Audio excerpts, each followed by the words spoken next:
اور یہ بھی کہنے لگے کہ یہ قرآن ان دونوں بستیوں یعنی مکے اور طائف میں سے کسی بڑے آدمی پر کیوں نازل نہ کیا گیا؟ کیا یہ لوگ تمہارے پروردگار کی رحمت کو بانٹتے ہیں؟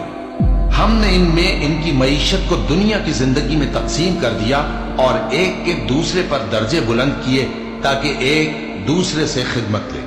اور جو کچھ یہ جمع کرتے ہیں تمہارے پروردگار کی رحمت اس سے کہیں بہتر ہے۔ اور اگر یہ خیال نہ ہوتا کہ سب لوگ ایک ہی جماعت ہو جائیں گے تو جو لوگ اللہ سے انکار کرتے ہیں ہم ان کے گھروں کی چھتیں چاندی کی بنا دیتے اور سیڑھیاں بھی جن پر وہ چڑھتے، اور ان کے گھروں کے دروازے بھی اور تخت بھی جن پر تکیہ لگاتے ہیں، اور یہ سب چیزیں سونے کی بھی بنا دیتے۔